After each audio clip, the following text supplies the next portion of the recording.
All right, so we are in our penultimate lesson of the creation versus evolution series that we've been going through. Evolution in the Bible, do science and the Bible work well together?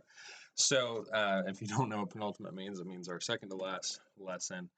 And so we are going to go into this one. This is a short one today, just because there's a little bit less that we can cover about the Ice Age, because it's not actually really mentioned in the Bible.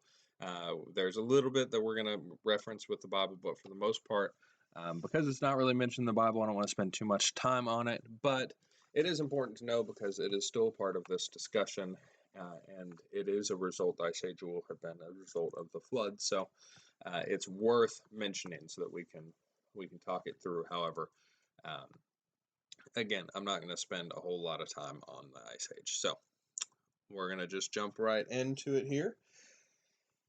As usual, we'll start off with what does evolution say about the Ice Age? Well, evolution is going to say right off the bat that there were actually 5 different ice ages that came and went over time. And these 5 ice ages were what would cool the Earth down, and they'd create all this ice. And the reason we still have ice on the Earth today is because they're going to say that we are still in an ice age. So even modern day, you probably didn't know it, but you live in an ice age according to science, evolution scientists. And so most people will say that you're in this period of time called an interglacial period. Really, all it means is there's still ice on the Earth.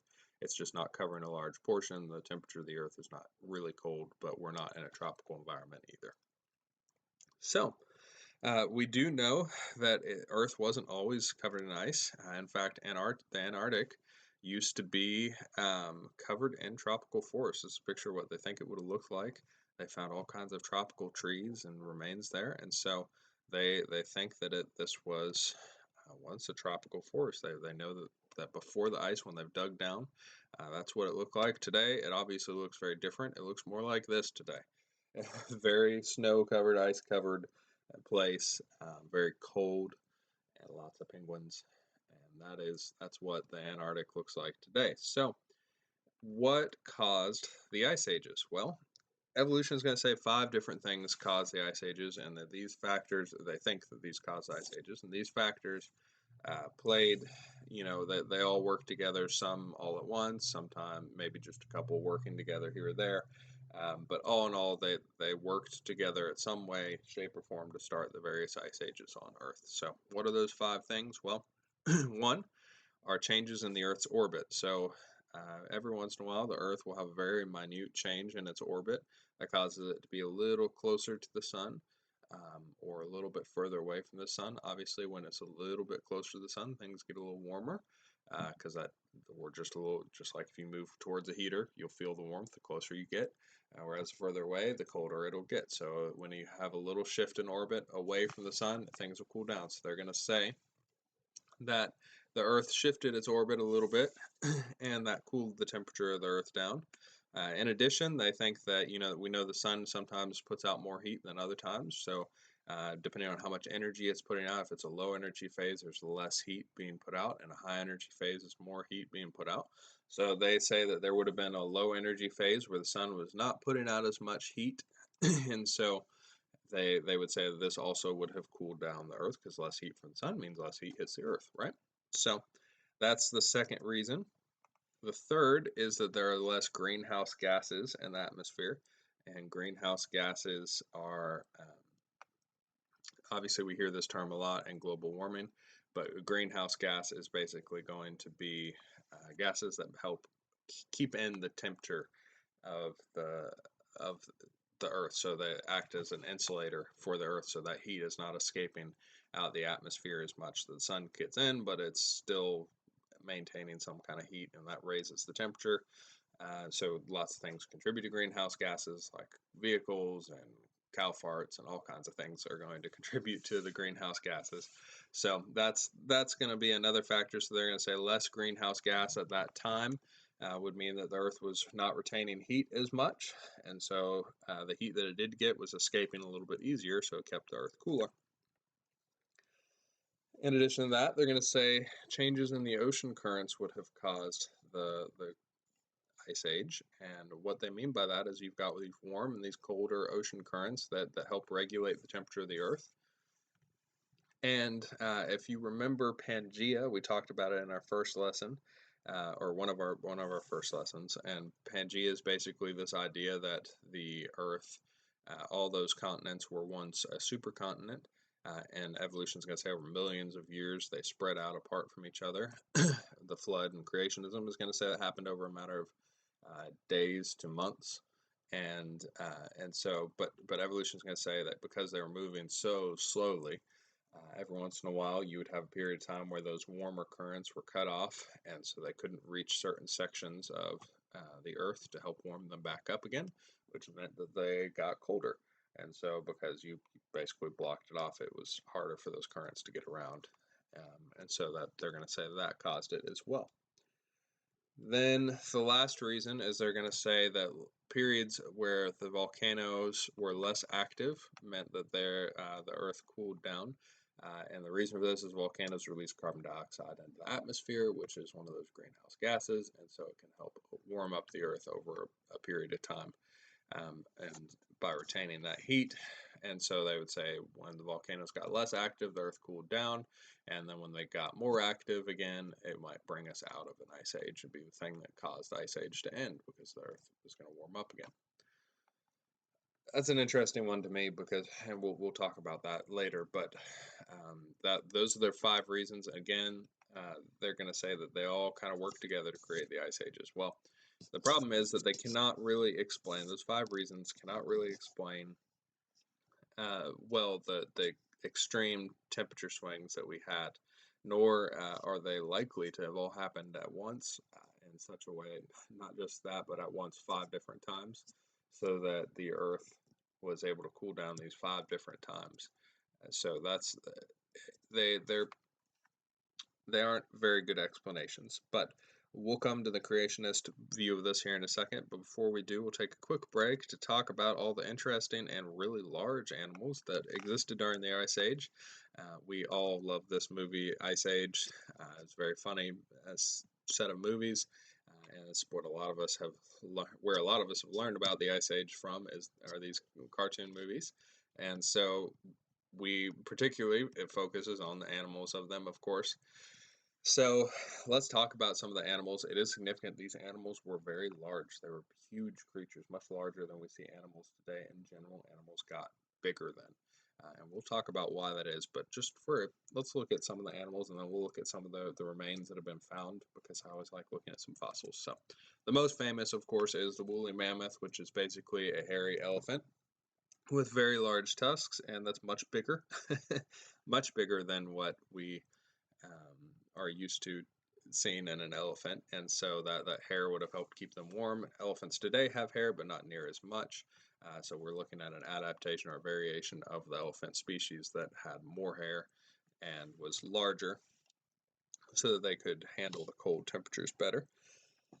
Now, most of the time, you're going to see remains kind of like this. If you ever see mammoth remains, I don't know if anybody watching this has, but we had the opportunity, my family and I, to go out to South Dakota and see a place called Mammoth Springs. And Mammoth Springs is named that because there's 1, a hot spring there, but 2, a lot of mammoth remains.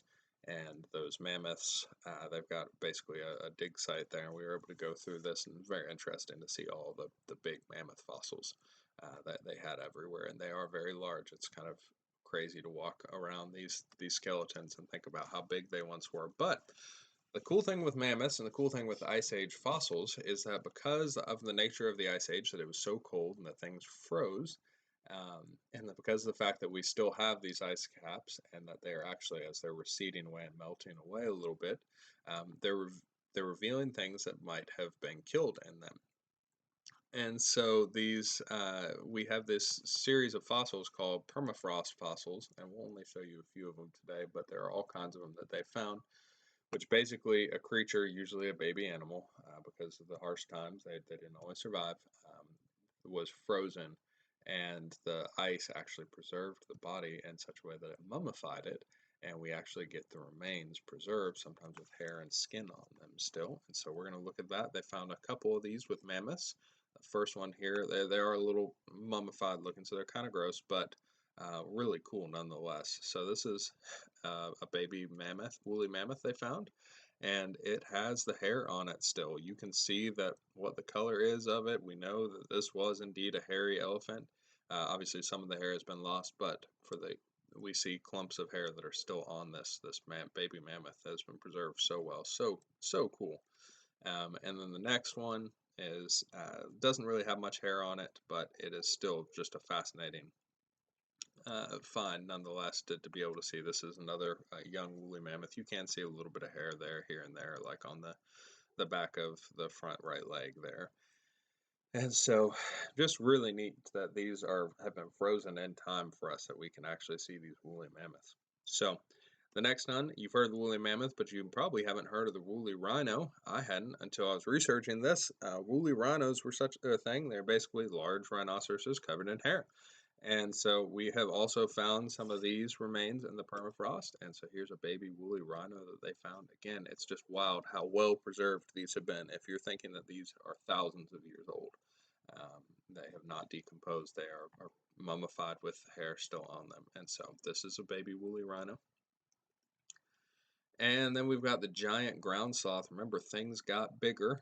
This is a sloth that wouldn't have climbed trees necessarily, but it would have walked around on the ground, and it would have been huge. You can see from this picture here the scale of it next to a human. It was massive. Now, Kate and I actually got to see one of these last Saturday when we went down to the Tellus Museum in Georgia. They had a skeleton there, so this is actually the skeleton that they have there at the Tellus Museum.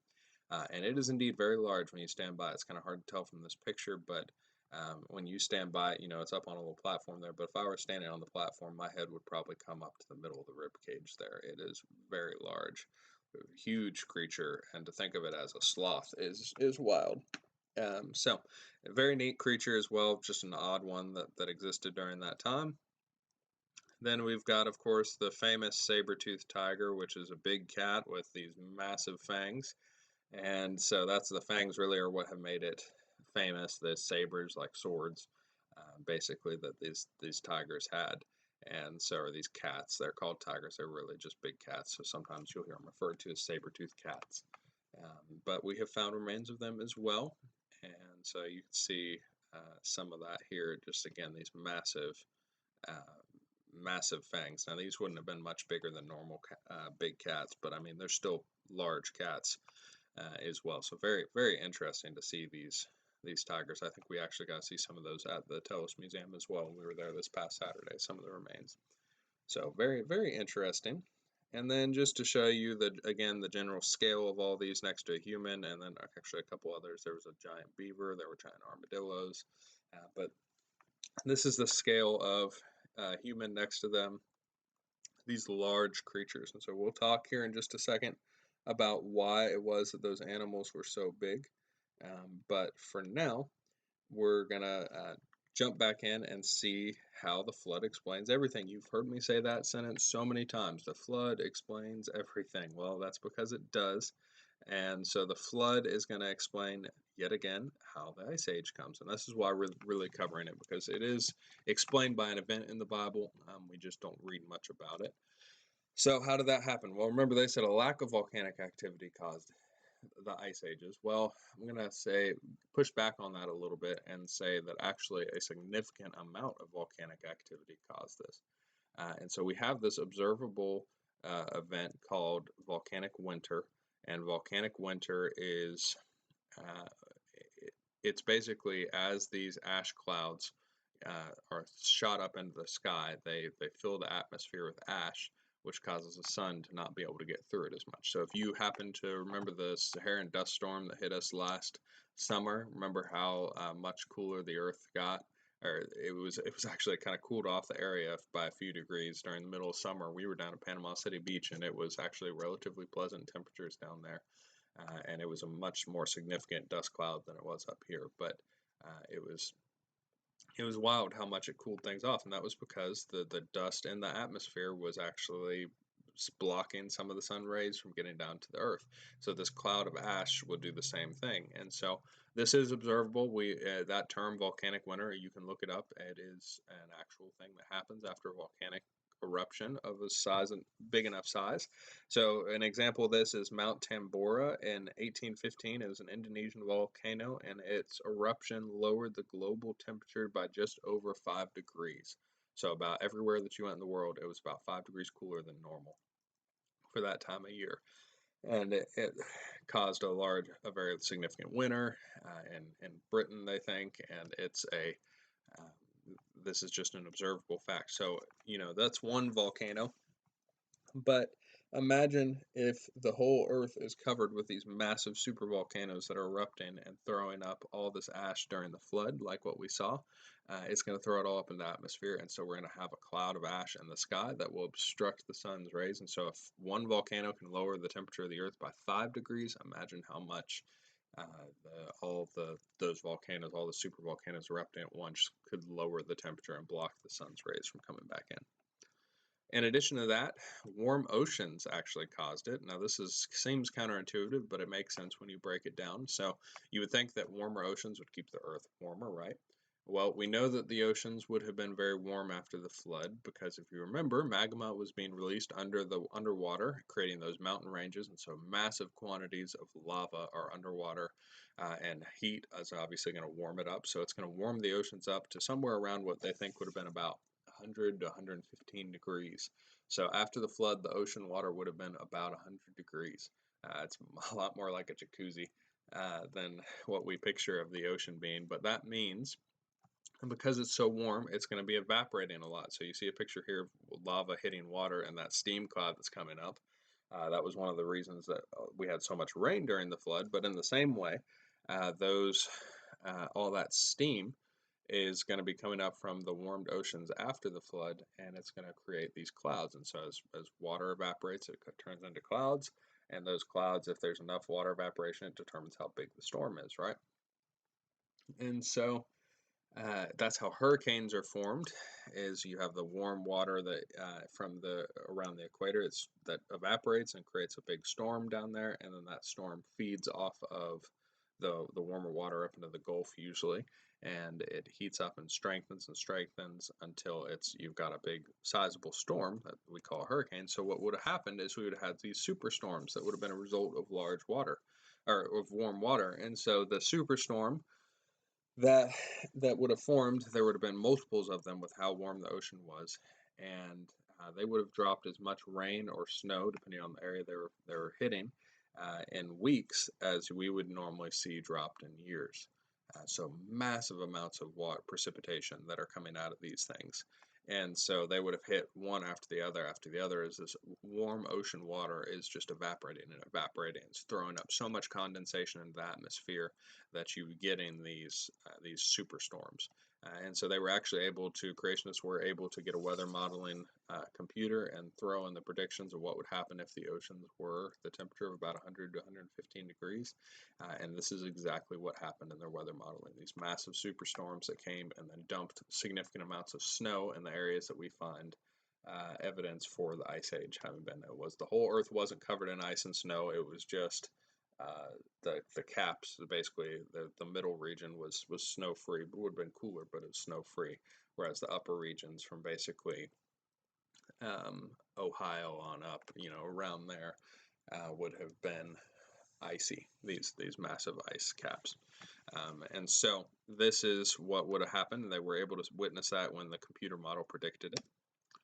So it also explains, these superstorms explain the glacial layering. You've got these layers in glacier, which are often used to prove how many millions of years old the Earth is. That just like rock layers, you've got different layers in the glaciers.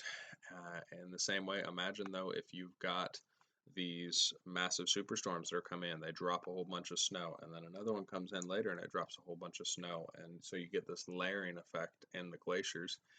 In addition to that, they have proven that, one of the reasons I think there are multiple ice ages is because of how the glaciers have receded, and the evidence that there was a glacier that receded and then another one formed and receded and so on and so forth. And so what actually we've since discovered is that sometimes these glaciers can recede very fast. And so you've got potentially glaciers that are formed and then melt away, and then another superstorm comes and relayers again, so it's already carved in the earth, and you have the appearance of 5 different ice ages or lots of different ice ages, when in fact it was only just one ice age that took place during after the flood. So why were all the animals so big? Well, two reasons. One, remember, as they all get off the ark, there's less animals on Earth to compete with for resources, so they have as much food as they want, and that food is able to sustain them to the point where they can grow very large and create large fat stores. And these fat stores are going to let them grow very large. So that's one reason. Second reason is with it being an ice age and cooler temperatures, we know it's observable that creatures, if you have the same breed of creature that lives in a cold environment and one that lives in a warm environment, then the cold one is always bigger. And the reason for that is because when they're bigger, they can store up more fat. It's more, they keep their heat, and so they are larger. Larger means you can stay warm better as far as animals are concerned because of the fat stores. And so, if you had, for example, a tiger that lived in Siberia and a tiger that lived in the jungles of India, you're going to have the same. If it's the same breed of tiger, the one in India is actually going to be smaller than the one in Siberia, and that's because of the size that you get from these being in a colder environment. It's more advantageous. So you combine the two, and you have these very large creatures. In addition to that, what's really cool about the flood is that it potentially explains global warming. So what I mean by that is you have this massive cataclysmic event that takes place, and the Earth, it has all these volcanoes that erupt. It has these massive earthquakes that literally rip apart continents. It has so much activity that takes place, and then an ice age that comes and cools the Earth down. And so what we end up having happen is that the earth is still reeling for thousands of years afterwards, and you're still seeing the effects of the flood even today. As these earthquakes take place, they're taking place as a result of the massive earthquake. They're all aftershocks, essentially, of this massive earthquake that we had. And so they have earthquakes, tectonic activity is in general less and less than it was, a couple thousand years ago. Same with volcanic eruptions. You see less and less of those as the earth is calming down. It's very agitated after the flood, and so it's calming down after the flood.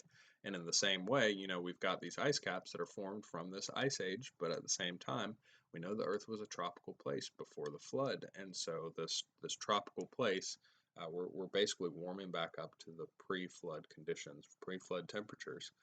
And sure, humans can maybe accelerate that along with the greenhouse gases and everything. But for the most part, what you're expecting, what you're seeing, is actually what would very naturally happen after a flood. That the Earth is just returning to the pre-flood version of Earth, very slowly. And so that potentially explains global warming for us, which is really neat. Now, why doesn't the Bible mention the Ice Age? Well, that's a great question. The Bible doesn't directly mention the Ice Age. However, it does mention, we can hear results of the Ice Age here and there. So the first one, we know that Israel is described in Numbers as a land of milk and honey. So it says in Numbers 14:8, if the Lord is pleased with us, he will lead us into that land, a land flowing with milk and honey. He will give it to us. And so Israel, this land of milk and honey, what that means is that Israel was very fertile. It was good for growing plants. It was a very green place. Well, obviously, that's not what Israel looks like today. Israel is a very desert place. So it's kind of hard to picture Israel ever having been a green, fertile place. But it was in fact described as one. And so the reason for it being described that is because it was a very green and fertile place. The Ice Age, those computer models where they ran, and the superstorms dropped a significant amount of rainfall, particularly in the Middle East, which means that a place like Israel would have been once a very fertile land. Now, the Ice Age would have been over by the time the Israelites came into Israel. However, it still would have remained a very fertile place with all the rainfall that it would have gotten, even after the Ice Age. Now, it is no longer, because we know later on in the Bible, God says that if his people don't follow him, if they stray from him, that their land, one of the things that will happen is their land will be cursed. And so that is an example of what we see here, is that Israel is a very desert, arid place now because of that. But it was not once, and that is a result of the Ice Age, actually. So we can see that effect. there. But in addition, the Tower of Babel, that story where, mankind built this massive tower and they were trying to prove how great they were, and God said, "Nope, no, you don't." And so he basically struck them so that they all spoke a different language from each other. So it'd be like if I suddenly was talking to Kate and I thought I was speaking English, but in fact I was speaking Turkish, and she only understood English.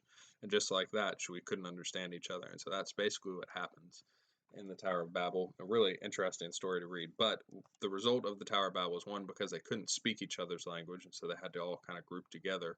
Uh, but it says the Lord scattered them from there over all the earth. So this is where people suddenly go from continent to the other continents. Well, how do they get to the other continents?